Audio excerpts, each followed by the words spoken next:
वाक्यकारं वररुचिं भाष्यकारं पतञ्जलिं पाणिनिं सूत्रकारं च प्रणतोऽस्मि मुनित्रयम्।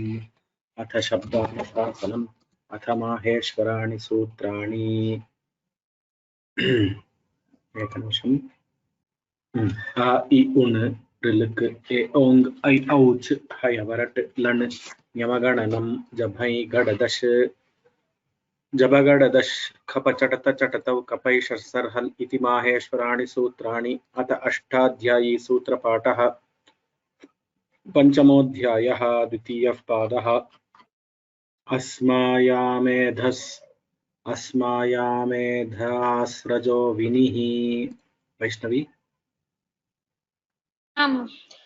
अस्मायामेधास्रजो विनिः अस्मायामेधास्रजो विनिः बहुलं छन्दसि बहुलं छन्दसि बहुलं छन्दसि पूर्णायायुस् पूर्णायायुस् पूर्णायायुस् वाचोऽग्निः वाचोऽग्निः वाचोऽग्निः आलजाटचौ बहुभाषिणि आलजाटचौ बहुभाषिणी आलजाटचौ बहुभाषिणी स्वामिन्नैश्वर्ये स्वामिन्नैश्वर्ये स्वामिन्नैश्वर्ये अर्ष आदिभ्योच् अर्ष आदिभ्योच् अर्ष आदिभ्योच् द्वन्द्वोपतापगर्ह्यात् द्वन्द्वोपतापगर्ह्यात् द्वन्द्वोपतापगर्ह्यात् प्राणिस्थादिनिः प्राणिस्तादिनिः प्राणिस्थादिनिः वातातिसाराभ्याङ्कुक् वातातिसाराभ्याङ्कुक् वातातिसाराभ्याङ्कुक् वयसि पूरणात् वयसि पूरणात् वयसि पूरणात् सुखादिभ्यश्च सुखादिभ्यश्च सुखादिभ्यश्च धर्मशीलवर्णान्ताच्च धर्मशीलवर्णान्ताच्च धर्मशीलवर्णान्ताच्च हस्ताज्जातौ हस्ताज्जातौ हस्ताज्जातौ वर्णात् ब्रह्मचारिणि वर्णात् ब्रह्मचारिणि वर्णात् ब्रह्मचारिणि पुष्करादिभ्यो देशे पुष्करादिभ्यो देशे पुष्करादिभ्यो देशे बलादिभ्यो मतुबन्यतरस्याम् बलादिभ्यो मतुबन्यतरस्यां बलादिभ्यो मतुबन्यतरस्यां संज्ञायां मन्माभ्याम् संज्ञायां मन्माभ्यां संज्ञायां मन्माभ्यां कंशम्भ्याम् कंशम्भ्यां कंशम्भ्यां बभयुस्तितुतयसः बभयुस्तितुतयसः बभयुस्तितुतयसः तुन्दिवलिवटेर्भः तुन्दिवलिवटेर्भः तुन्दिवलिवटेर्भः अहं शुभमयोर्युस् अहं शुभमयोर्युस् अहं शुभमयोर्युस् धान्यानां व्रातेन किमो विमुक्तादिभ्यः धान्यानां रातेन किमो विमुक्तादिभ्यः धान्यानां रातेन किमो विमुक्तादिभ्यः कालप्रयोजनात् प्रज्ञा श्रद्धा कालप्रयोजनात् प्रज्ञा श्रद्धा कालप्रयोजनात् प्रज्ञा श्रद्धा कालप्रयोजनात् रोग्य प्रज्ञा अस्माया मेधा विंशतिः अस्माया मेधा विंशतिः अस्माया मेधा विंशतिः पुनः वक्ष्यामि धान्यानां व्रातेन किमो विमुक्तादिभ्यः कालप्रयोजनात् प्रज्ञा श्रद्धा अस्माया मेधा विंशतिः धान्यानां रातेन किमो विमुक्तादिभ्यः कालप्रयोजनात् प्रज्ञा श्रद्धास्माया मेधा विंशतिः धान्यानां रातेन किमो विमुक्तादिभ्यः कालप्रयोजनात् प्रज्ञा श्रद्धास्माया मेधा विंशतिः। धन्यवादः वैष्णवी भगिनी। धन्यवादाः। ह्यः कक्षा नासीत्, अतः अहं किं करोमि, पुनः 20 सूत्राणां पाठः कर्तुम् इच्छामि। कीर्तना अस्ति वा? कीर्तना? आम् अस्मि। अहं पुनः पाठयामि, भवती इदानीं वदतु, अनुवदतु। यः वा श्वः वा? अस्मिन् सप्ताहे एकः पाठः एव अभूत् किल? आम् अस्तु यः वर्गः नास्ति एव। धन्यवादः। अस्ति वा? श्वः अस्ति वा? श्वः विषये अहम् अनन्तरं वक्ष्यामि, इदानीं पाठं समापयामि। कीर्तना, आर् यु रेडी? 121 onwards. अस्माया मेधास्रजो विनिः अस्माया मेधास्रजो विनिः एकनिमिषम्। बहुलं छन्दसि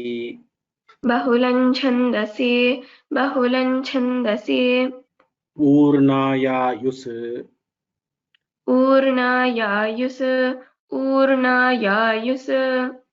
वाचोग्मिनिः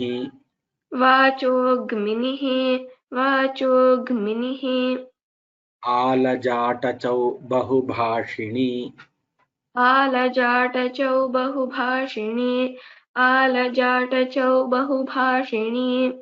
स्वामिन्नैश्वर्ये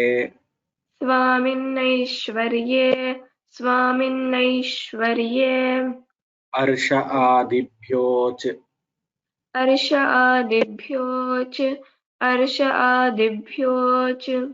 द्वन्द्वोपतापगर्ह्यात् प्राणिस्थादिनिः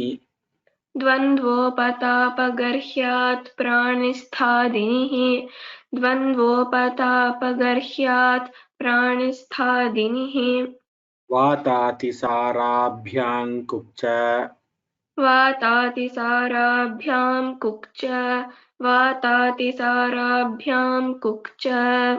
वयसि पूरणात्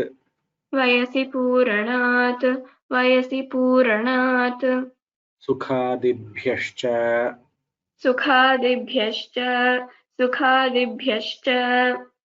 धर्मशीलवर्णान्ताच्च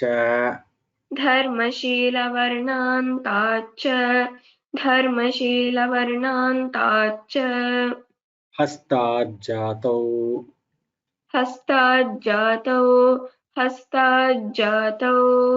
वर्णात् ब्रह्मचारिणि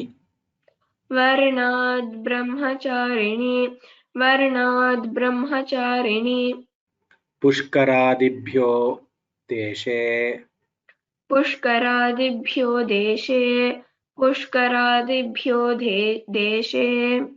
बलादिभ्यो मतुबन्यतरस्याम्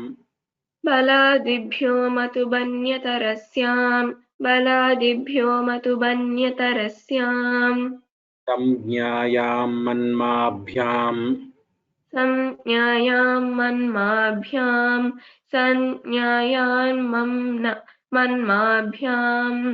कंशंभ्यां बभयुस्तितुतयसः कंशंभ्यां बभयुस्तितुतयसः कंशंभ्यां बभयुस्तितुतयसः तुन्दिवलिवटेर्भः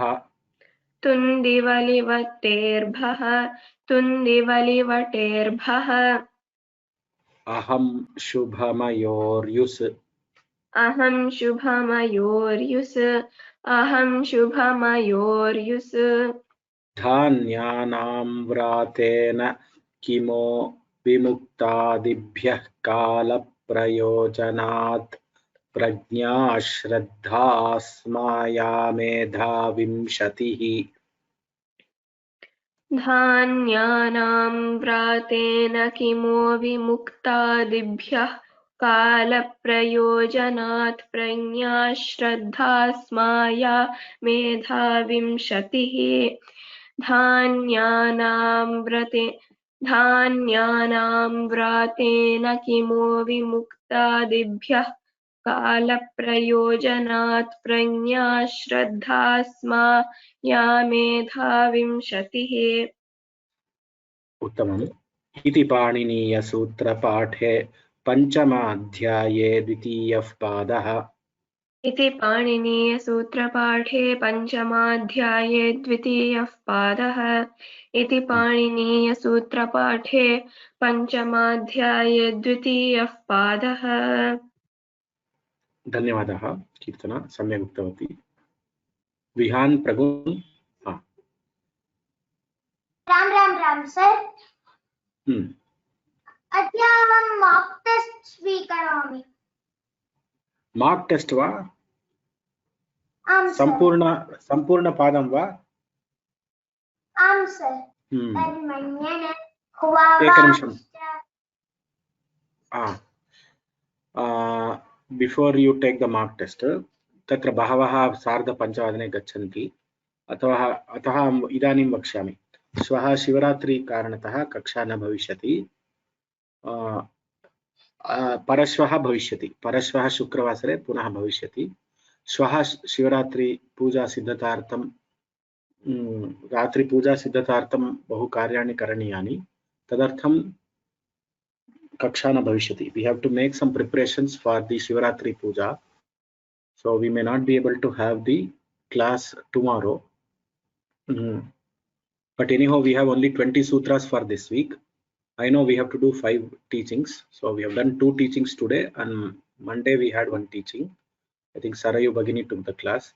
Friday we will have 1 more class where we will do the again we will do 2 teachings if possible, and finally we should have 5 teachings in a week. That is our aim. We cannot miss more than 2 classes. If we miss more than 2 classes, the teaching will, the act of repeating along after the teacher teaches, that should minimum, it should be 4 times. So if it is less than that, then we will lose the practice. So we will, though there is no class tomorrow, day after tomorrow we will catch up on the teachings.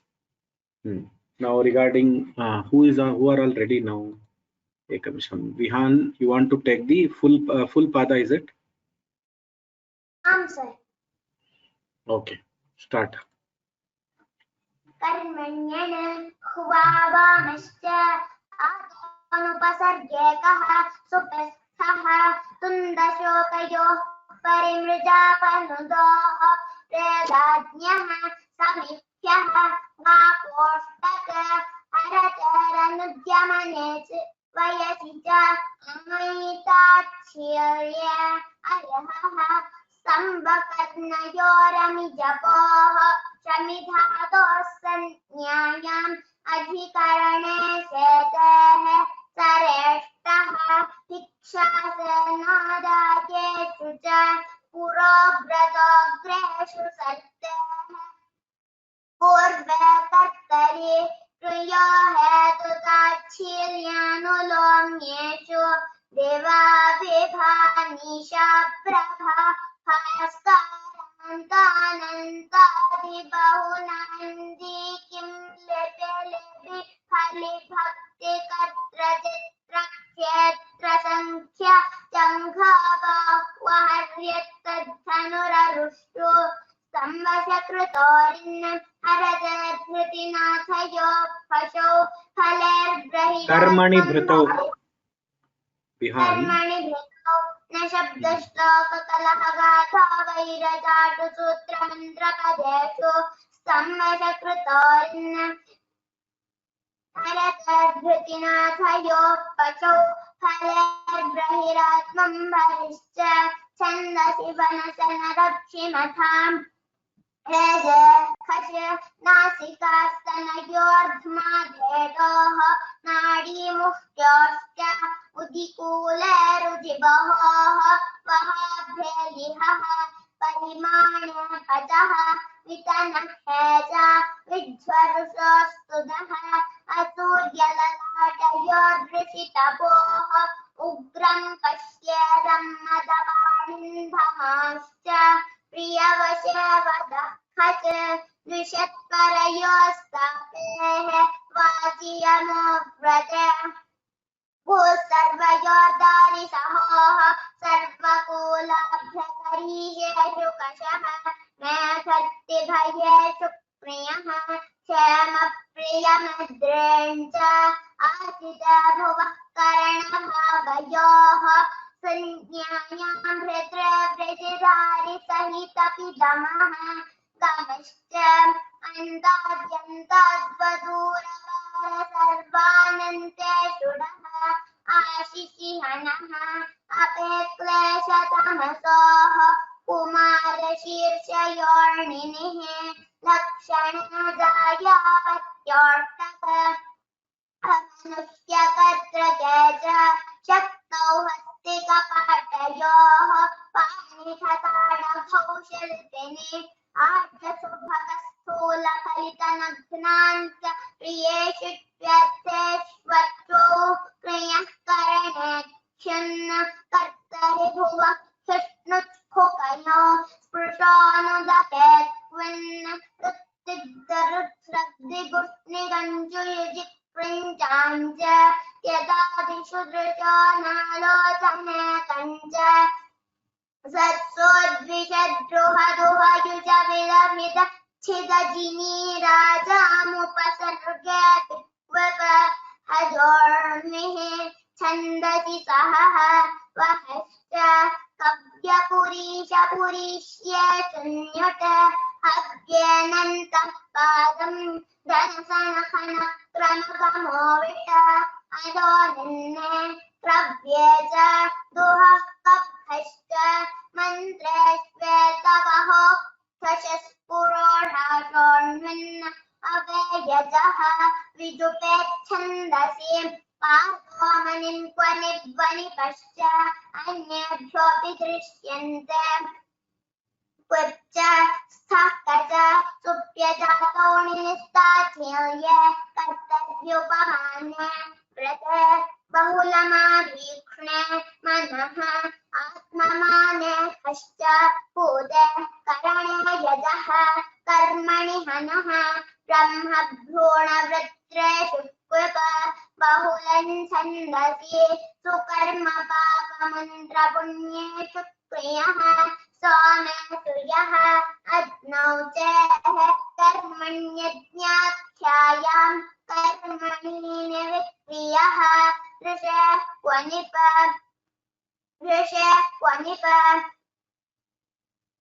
राजनियुधि क्रियः सहेज सप्तम्यां जनेडः पञ्चम्यां जातौ उपसर्गे च संज्ञायाम् अनौ कर्मणि अन्येष्वपि दृश्यते निष्ठा यजोर्वनिप दीर्यते रद्रन छन्दसि लिट लटः कानज्वा वसुश्च भाषायां सदवसष्टुवः उपे इवाननाश्वाननूचानश्च लुङ् अनद्यतनेलम् अभिज्ञावचनेर्वृट् न यदि विभाषा साकांक्षे परोक्षे लिट अशुष्पतोर्लं च प्रश्ने च सन्नकाले लक्ष्मे अपरोक्षे च ननो पृष्ठप्रतिवचने नन्वोर्विभाषा पुरिलुं चास्मे वर्तमाने लट प्रथमा समानाधिकरण संबोधने च लक्षणहेत्वो क्रियायाः तौ सत् भून्यजोत्स्नानन ताच्छीर्यवयोवचनशक्तिषु चानश इन्द्रार्योस्तत्र पृच्छिणे द्विषोमित्र श्रियायज्ञसंयागे अर्ह प्रशंसायाम् आक्वे तच्छीलतद्धर्म तत्साधुकारिषु तृन् अलङ्कृन्निराक्रन्द्रजनोत्पचोत्पतोन्मदारत्यपत्रपवृतो वृथो सहचरः न च नैश्छन्दसि भुवश्च गाधस्थस्तस्नुः रथिद्रधिदृशिक्षिपे नः यमित्यर्थार्थोऽघिनुण सम्प्रजानुधान्यमान्यसपरिश्रतं त्रजपरिदावे सन्द्वर परिक्षिप परिरट परिदः परिमुहदुषद्विषद्रोहदुहयुज आक्रीड विविचत्यज रज भजातिचर मुषाभ्याहनश्च वौकशरसहस्रम्भः अपेतलशः विहान संप्रचानो सूत्रं पुनः एकवारं वदतु। सम्प्रचानुरुधान्यमान्यसपरिश्रुतं सृजपरिदेवी सन्वर परिक्षिप परिरट किमर्थं परिदेवी संसृज वा परिदेवी संसृज वा? परिदेवी कुत्र अस्ति परिदेवी इति? एकनिमिषम् अहं पश्यामि एकनिमिषं। परिदेवी संज्वर इति अस्ति वा? परिदेवी अस्ति वा? परिदेवी। भवान् किं वदति? परिदेवी इति वदति। इदानीं वदतु। परिदेवी संज्वर परिदेवी संज्वर परिक्षिप परिरट परिदुषद्विषद्रोहदुहयुजा क्रीडवित्यजरज भजातिचर मुषाभ्याहनश्च वौकशलसः एकनिमिषं विहान परिदेवी संज्वर पुनः वदतु। परिदेवी संज्वर अनन्तरं परिदेवी संज्वर परिक्षिप परिरट परिदः परिमुह परिवद परिदः पूर्वं परिवद अस्ति। परिवद परिदः। So परिक्षिप परिरट परिवद परिदः परिमुष. There are 5 paris. After sanjvara there are 5 paris. Memory technique. So परिक्षिप परिरट परिवद परिदः परिमुष. So 5. You have to count in your fingers. परिक्षिप परिरट परिवद परिदः परिमुष. So पुनः वदतु। पुनः वक्तव्यमेव।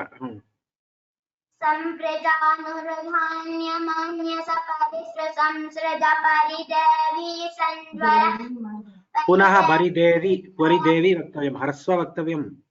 परिदेवी संज्वर परिक्षिप परिरट परिवद परिदः परिमुह दुषद्विषद्रोहदुहयुजा क्रीड विविच त्यज रज भजातिचरामुषाभ्याहनश्च एकनिमिषम्। So drusha dvisha druha duha yuja. Again 5 things. Dusha dvisha druha duha yuja. Again 5 fingers you have to do it. Akrida vivicha tyaja raja bhaja. 5 things. Atichara apachara amusha abhihana. Apachara you are leaving. Atichara apachara amusha. Punah vadatu. संसृज परिदेवी संज्वर परिक्षिप परिरट परिवद परिदः परिमुह दुषद्विषद्रोहदुहयुजा क्रीड विविच त्यज रज भजातिचरामुषाभ्याहनश्च. अतिचरा अनन्तरम् aperture भवान् त्यक्तवान्। पुनः aperture त्यक्तवान् भवान्। त्यज रज भजाति चरापचरामुषाभिहनस् आमुषाभ्याहनश्च पुनः वदतु त्यज रज भज फ्रॉम देयर यू टेल श्वः सम्यक् वदति वा एतद् एकं सूत्रम् अग्रे गच्छतु भवान् एतद् एकं सूत्रं पुनः अभ्यासं करोतु अग्रे वदतु वौकशलसकत्थस्रम्भः अपेचलशः प्रेतपत्रद्रुमथपदवशः इन्दहिंसक्लिशखलविनाशपरिक्षिपपरिरटपरिवादिव्याघातसोऽयं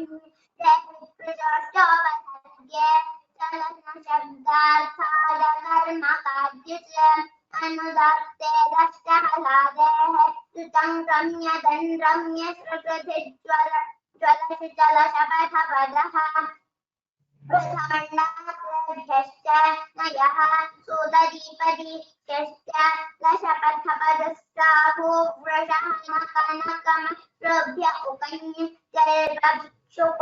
जल्पभिक्षकुट्टलुण्डवृकश्चाकन् प्रजोरिणिः यदृक्षिविश्रीन्वनाव्यताभ्यमपरिभो प्रसोभ्यश्च स्प्रेहि ग्रेहि पतिदयि निद्रा तन्द्रा श्रद्धाभ्यालुच धाध्यर्षि च दशदोरोः श्रद्धस्य गक्मरच खण्डभासमिदो भुरज इतिभिरिच्छिते पुरच इण्णश्चिस्तद्दिभ्यः परः तत्त्वरश्च जागुरूकः यजपदशाय्यः नमिकं कृष्ण्यजसकमहिंसधिपोरः सनाशं सभिक्षौः इन्दुरिच्छुः याच्छन्द्रसि आत्रगमः न जनः किकेनौ लिच्छ स्वपितृशोन्नजिम्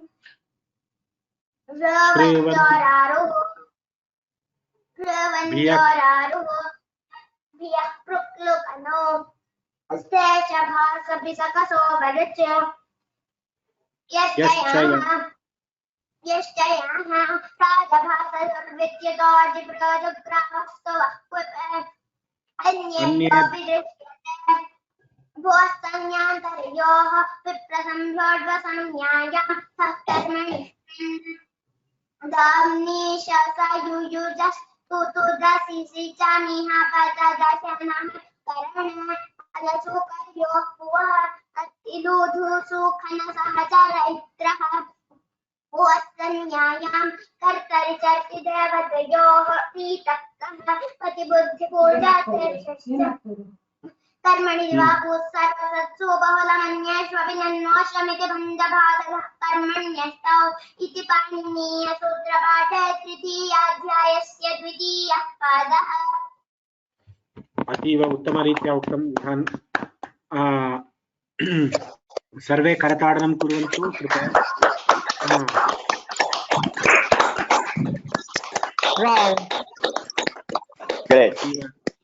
समीचीनतया उक्तं विहान महोदयेन अतीव Vihaan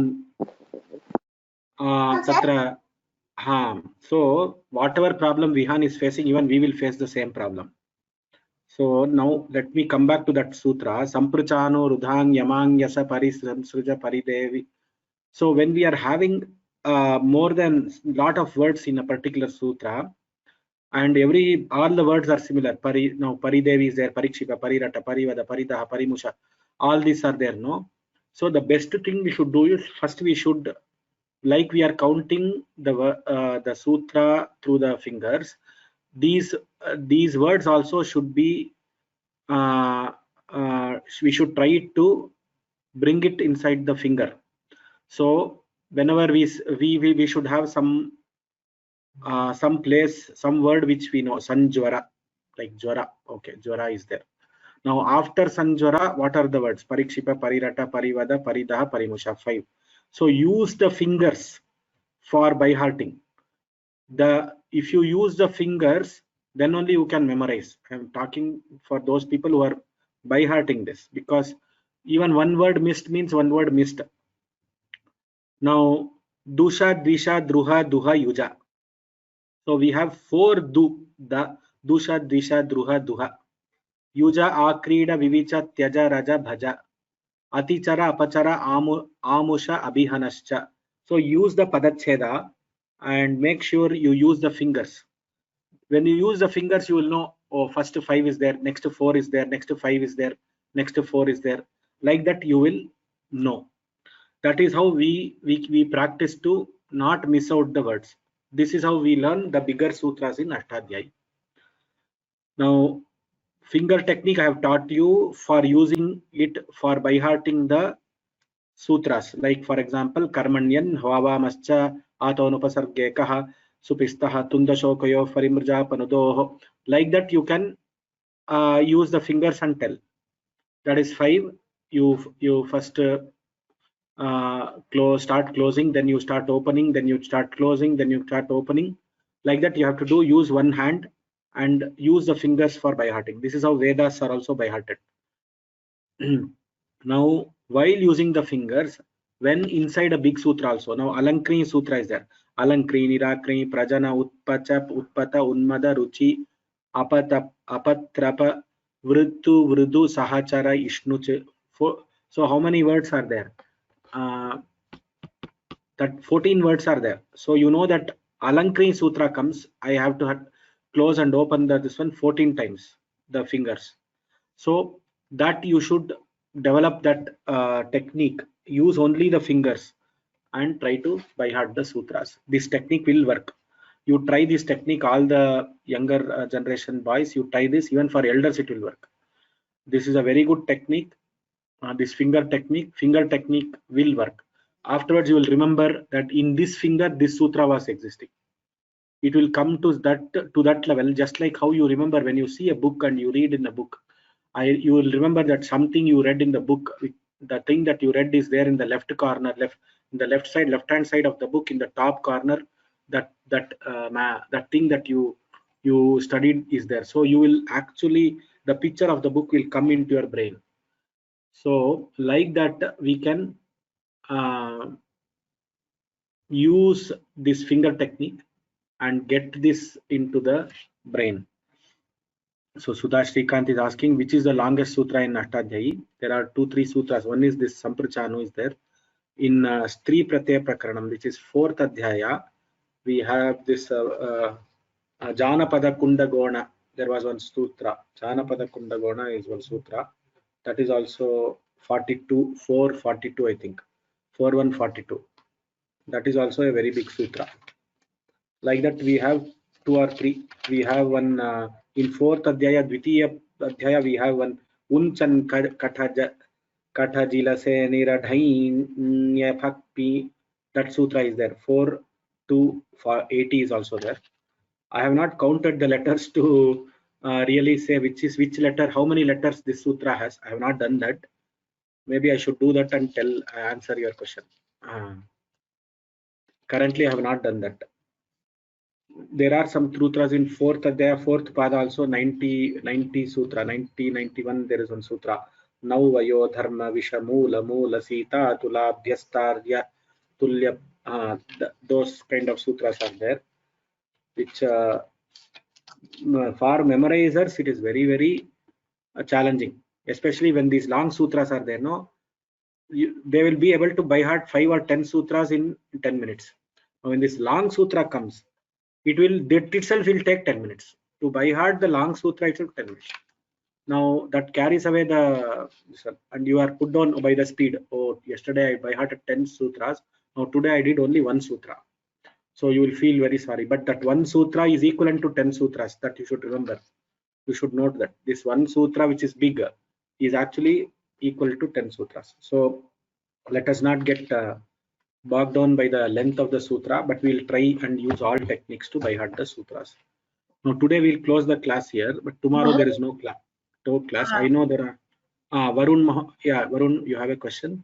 Yeah, Mahodaya, sometimes why don't we make Sandhi to sutras? For example, I'm gonna there's this sutra, Artiludhu Sukhana Sahachara Itraha. So why don't we just make a Sandhi to it saying Artiludhu Sukhana Sahachara Itraha? which number it is? I think it's 184. 184 of this 5 or this pada only? This pada only. Arti, here this pada. 184 Mahodaya, 184. Sumati Bhagini, do you know which is the longest sutra? I think she has answered the Sudha Shrikant's question. Which is the sandhi you are talking about?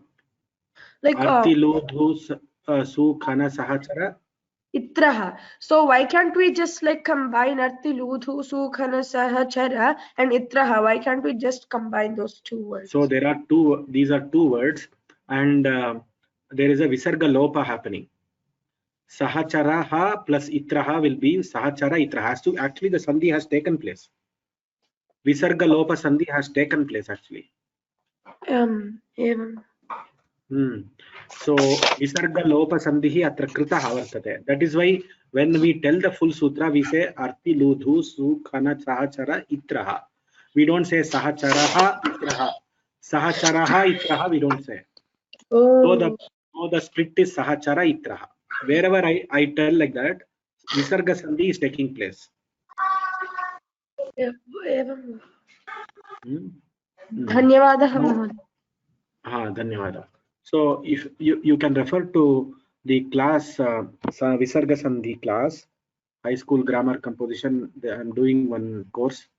There you can refer to the Visarga Sandhi class where there is a Visarga Lopa. In what conditions this Visarga Lopa occurs? Dhanyavadaha. I have explained it in detail. Shivaratri Shubhashaya. Shivaratri Shubhashayaha. We will all celebrate Shivaratri, and others who now Tadvai Adarsh, he had said that he wants to do Tadvai. No, what is Yathartha? Sorry, Yathartha wants to do the mock test. Varun, I think when you will do the mock test, Varun? Probably tomorrow, Mahodaya. Or tomorrow there is no class. Yeah, Friday.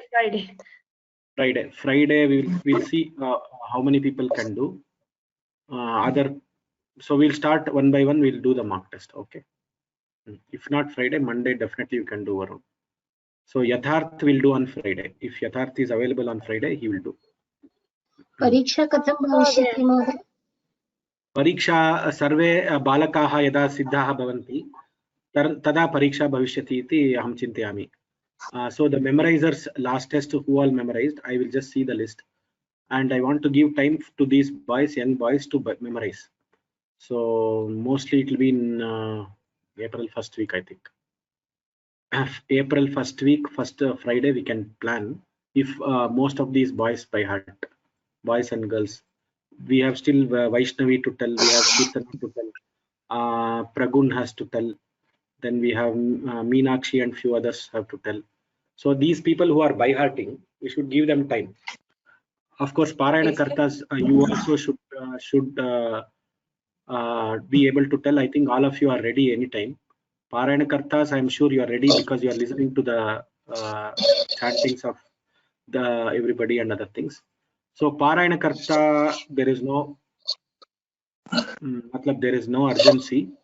But these people, I just want to wait for these boys to by heart. If I leave them, no, they will not by heart.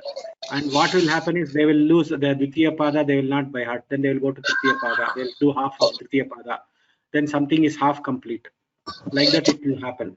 So I just thought we can wait for them because this is a very long Adhyaya. 188 sutras in this Adhyaya. It's a very long Adhyaya. So therefore I thought we should wait for them. Sumati started off with her by hearting. So she has completed now. Vihan has completed. 2 people have completed. I just wait for another 8 or 10 people to complete. Then I think we can go for the test.